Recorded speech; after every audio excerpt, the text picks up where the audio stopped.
Hello friends, welcome to JMS study top 1 में आप लोगों का बहुत बहुत स्वागत। आज हम लोग पढ़ने वाले पौधे में पोषण। क्या हम लोग का टॉपिक क्या है? पौधे में पोषण। तो पोषण के आधार पर उन पौधों को स्वपोषी कहा जाता है जो अपना भोजन खुद बनाते हैं। क्या है? जो अपना भोजन खुद बनाते हैं। जो अपना भोजन खुद बनाते हैं उसे क्या कहते हैं? स्वपोषी कहते हैं। हम लोग पहले भी पढ़ सकते हैं कि स्वपोषी किसे कहते हैं? वैसे जीव जो अपना भोजन स्वयं संश्लेषित करता है उसे क्या कहते हैं? स्वपोषी कहते हैं। तो ही बोला है कि पोषण के आधार पर उन पौधों को स्वपोषी कहा जाता है जो अपना भोजन खुद बनाते हैं। इन पौधे में प्रकाश संश्लेषण करने की क्षमता होता है। जो स्वपोषी होते हैं उनमें क्या होता है? प्रकाश संश्लेषण करने की क्षमता होती है। प्रकाश संश्लेषण नहीं कर पाते उन पौधों को दो भागों में बांटा गया। कितने भागों में बांटा गया है? दो भागों में बांट गया। पहला भाग हो जाएगा मृतजीवी और दूसरा हो जाएगा परजीवी। क्या है प्रकाश संश्लेषण? क्या है इसका रासायनिक समीकरण लिखे। याद रखिए, बहुत भी मोस्ट VVI क्या है? Most VVI। इसको आप याद कर लीजिए, एग्जाम में हर बार पूछता है। एक साल बीच करके हर साल पूछता है, कभी कभी लगातार पूछते रहता है। तो याद रखिए कि बहुत VVI है। तो बोल रहा है कि प्रकाश संश्लेषण क्या है, इसका रासायनिक समीकरण लिखने के लिए कह रहा है। क्या कर रहा है? इसका रासायनिक समीकरण लिखने के लिए।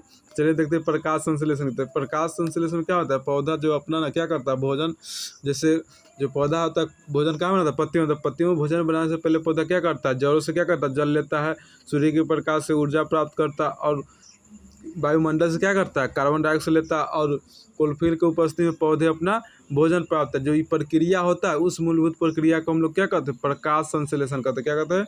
प्रकाश संश्लेषण। तो चलिए इसका डेफिनेशन देख लेते हैं। बोला है कि जिस प्रक्रिया के द्वारा पौधे अपना भोजन तैयार करते हैं उस मूलभूत प्रक्रिया को प्रकाश संश्लेषण कहते हैं। तो प्रकाश संश्लेषण किसे कहते हैं? जिस प्रक्रिया द्वारा पौधे अपना भोजन तैयार करते हैं उस मूलभूत प्रक्रिया क्या करते हैं? प्रकाश संश्लेषण। कोई प्रक्रिया होता है, उसी क्या होता है? कुछ प्रक्रिया हुआ था ना, भोजन जब पौधा अपना भोजन तो उस प्रक्रिया द्वारा बनाया था, तो वही प्रक्रिया को हम लोग के मूलभूत मानते हैं। बोला जिस प्रक्रिया द्वारा पौधे अपना भोजन तैयार करते हैं उस मूलभूत प्रक्रिया क्या कहते हैं? प्रकाश संश्लेषण कहते हैं। या दूसरा हो जाएगा, इसका दूसरा डेफिनेशन क्या है? बोला पेड़ पौधे द्वारा वायुमंडल से CO2 यानी कार्बन डाइऑक्साइड, जड़ से जल H2 एवं सूर्य की प्रकाश से ऊर्जा तथा क्लोरोफिल की उपस्थिति में अपना भोजन तैयार करते हैं, वह प्रक्रिया क्या कहते हैं? प्रकाश संश्लेषण। प्रकाश संश्लेषण क्या होता है? पेड़ पौधे क्या करते हैं? पेड़ पौधे मतलब वायुमंडल से क्या लेते हैं? CO2 लेते हैं। जड़ से क्या लेते हैं? जल लेते हैं एवं सूर्य की प्रकाश से ऊर्जा तथा क्लोरोफिल की उपस्थिति में क्या अपना भोजन तैयार करते। तो यह प्रक्रिया जो होता है ना उसको क्या कहेंगे हम लोग? प्रकाश संश्लेषण। क्या कहेंगे? प्रकाश संश्लेषण। प्रकाश संश्लेषण का रासायनिक समीकरण इस प्रकार क्या है? तो प्रकाश संश्लेषण का रासायनिक समीकरण इस प्रकार है। तो देखिए 6CO2 + 12H2O मतलब जल ले लेंगे। क्या ले लेंगे? कराएंगे ना किसके उपस्थिति में? सूर्य के प्रकाश लेंगे। सूर्य के प्रकाश होगा ना, सूर्य प्रकाश, और नीचे क्या हो जाए? क्लोरोफिल की उपस्थिति में क्लोरोफिल की उपस्थिति में कराते हैं, तब क्या होता है? क्या बनाएगा? ग्लूकोज। क्या बनाएगा? C6H12O6 प्लस में क्या हो जाएगा? प्लस क्या हो जाएगा? 6O2 प्लस में 6H2O क्या हो जाएगा? 6H2O। तो आपको कभी कभी एक नंबर में पूछा जाता है कि प्रकाश संश्लेषण प्रक्रिया में कौन सा पदार्थ उत्पाद के रूप में निकलता है? तो क्या निकलता है? ऑक्सीजन होता है ना, ऑक्सीजन उत्पाद के रूप में निकलता है। तो याद है कि प्रकाश संश्लेषण प्रक्रिया में उत्पाद के रूप में क्या निकलता है? ऑक्सीजन। ये बहुत बार पूछता है, इसको याद रखिएगा। क्या है? प्रकाश संश्लेषण का स्थान, मतलब प्रकाश संश्लेषण का स्थान कहाँ होता है? मतलब प्रकाश संश्लेषण की प्रक्रिया आदि से अंत तक क्लोरोप्लास्ट में होती है। मतलब प्रकाश संश्लेषण की प्रक्रिया आदि से अंत तक कहाँ होती है? क्लोरोप्लास्ट में होती है। बोला क्लोरोप्लास्ट में क्लोरोफिल वर्णक पाए जाते हैं जो पौधे की पत्तियों में होते हैं, इसलिए पत्तियों को प्रकाश संश्लेषण अंग कहते हैं एवं हरित लघुओं को प्रकाश संश्लेषण अंग। तो याद रखिए कि क्लोरोप्लास्ट में क्लोरोफिल वर्णक पाए जाते हैं जो पौधे के पत्तियों में होते हैं, इसलिए पत्तियों को प्रकाश संश्लेषण अंग, मतलब पत्तियों क्या कहते हैं? पत्तियों को अंग कहते हैं। हरित लघुओं को क्या कहता है? प्रकाश संश्लेषण अंग कहते हैं। याद रखिए कि बोला है प्रकाश संश्लेषण की आवश्यक पदार्थ या घटक। मतलब प्रकाश संश्लेषण के लिए आपको क्या क्या चाहिए उसके बारे में बताना है। मतलब पदार्थ, क्या क्या पदार्थ की जरूरत होती है जो प्रकाश संश्लेषण प्रक्रिया में भाग ले सके। क्या है कि प्रकाश संश्लेषण प्रक्रिया होगी तभी ना पौधे अपना क्या करें, भोजन तैयार करेंगे। तो वही बोला है प्रकाश संश्लेषण के आवश्यक पदार्थ या घटक।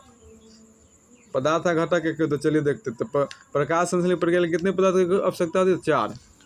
तो बोला है प्रकाश संश्लेषण के लिए 4 पदार्थों की आवश्यकता होती है। एक ही होती रहेगा, होती है। प्रकाश संश्लेषण के लिए 4 पदार्थों की आवश्यकता होती है। पहला क्या हो जाएगा, पनहरित या क्लोरोफिल। दूसरा क्या हो जाएगा, कार्बन डाइऑक्साइड CO2।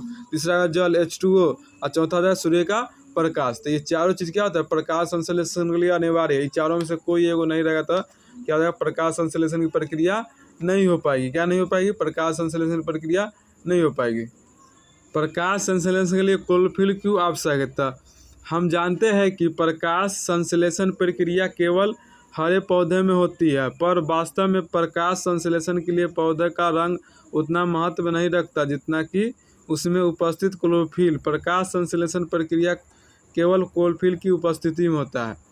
मतलब प्रकाश संश्लेषण के लिए क्या क्लोरोफिल क्यों आवश्यक है, क्योंकि क्लोरोफिल ही वर्णक है जो क्या करता है, प्रकाश को अवशोषित करता है, जिसके कारण प्रकाश ऊर्जा प्राप्त होता है, जो रासायनिक ऊर्जा में बदल कर भोजन तैयार किया जाता है। तो हम जानते हैं कि प्रकाश संश्लेषण प्रक्रिया केवल हरे पौधे में होती है। मतलब क्या होता है, हम जानते हैं कि प्रकाश संश्लेषण प्रक्रिया केवल किस में होता है, हरे पौधे में होता है, पर वास्तव में प्रकाश संश्लेषण के लिए पौधे का रंग उतना महत्व नहीं है।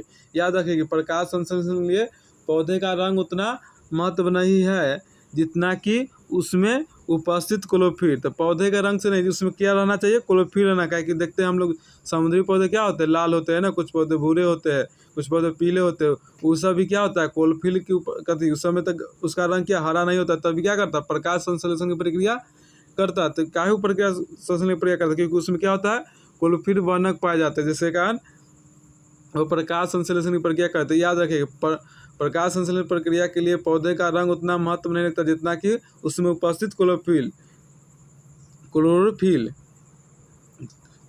तो प्रकाश संश्लेषण प्रक्रिया केवल क्लोरोफिल की उपस्थिति, मतलब प्रकाश संश्लेषण जो प्रक्रिया होता है किसकी उपस्थिति होता है, क्लोरोफिल की उपस्थिति में होता है। अतः क्लोरोफिल अणुओं को प्रकाश संश्लेषित इकाई भी कहते हैं। जो क्लोरोफिल होता है इसलिए क्या उसको क्या कहते हैं, प्रकाश संश्लेषित इकाई भी कहते हैं। बोला प्रकाश संश्लेषण के लिए कार्बन डाइऑक्साइड CO2 क्यों आवश्यक है। तो हम लोग पिछले टॉपिक में पढ़े थे प्रकाश संश्लेषण के लिए क्लोरोफिल क्यों आवश्यक है। अब क्या है, प्रकाश संश्लेषण के लिए कार्बन डाइऑक्साइड क्यों आवश्यक है। तो हम जानते हैं कि सभी पौधे को प्रकाश संश्लेषण के लिए CO2 आवश्यक होती है, क्योंकि प्रकाश संश्लेषण की प्रक्रिया में CO2 की उपस्थिति में ही होती है। प्रकाश संश्लेषण में पौधे वायुमंडल से CO2 ग्रहण करते हैं। मतलब जो प्रकाश संश्लेषण की प्रक्रिया पौधे CO2 कहाँ से ग्रहण करते हैं, वायुमंडल से करते हैं। वायुमंडल में CO2 की मात्रा कितना होता है, 0.03%। मतलब वायुमंडल में कार्बन डाइऑक्साइड की मात्रा होता है 0.03% होता है। CO2 नहीं होता क्या होगा, प्रकाश संश्लेषण की प्रक्रिया भी नहीं होता। इसलिए प्रकाश संश्लेषण की प्रक्रिया के लिए CO2 भी आवश्यक होता है।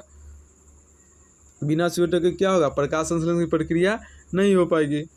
प्रकाश संश्लेषण के लिए जल H2O को क्यों आवश्यक बोला है, प्रकाश संश्लेषण के जल क्यों आवश्यक है, मतलब H2O क्यों आवश्यक है। तो बोले पौधे अपना भोजन का अधिकतर भाग जल से ही प्राप्त करते हैं। जो पौधा होता है ना, जो पौधे जो अधिकतर अपना भोजन तैयार करता है किससे करता है, जल से ही करते हैं।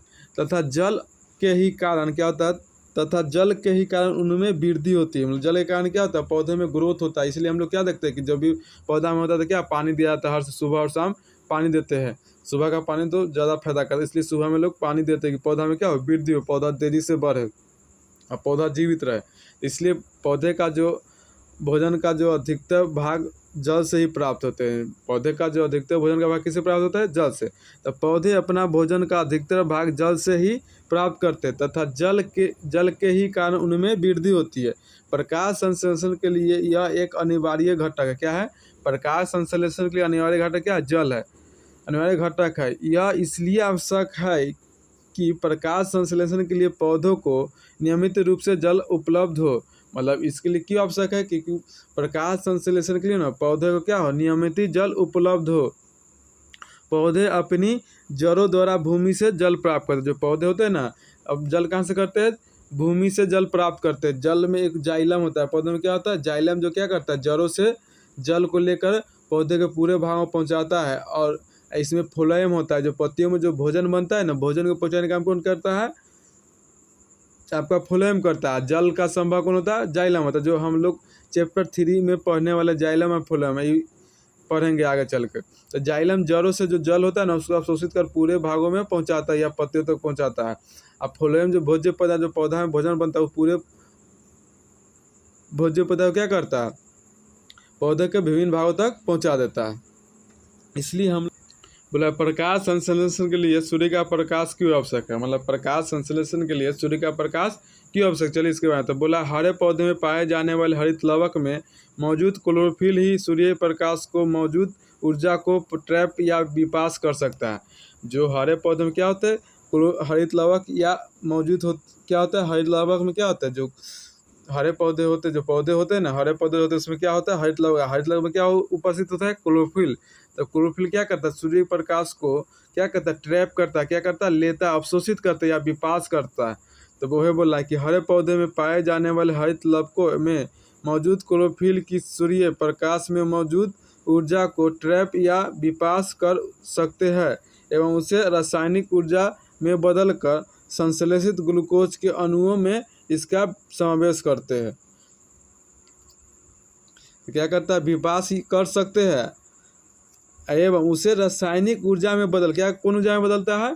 जो सूर्य का प्रकाश न क्लोरोफिल न क्या करता है? रासायनिक ऊर्जा में बदल कर संश्लेषित ग्लूकोज के अणुओं में इसका समावेश, जो ग्लूकोज भोजन बनता है, क्या समावेश कर देता है।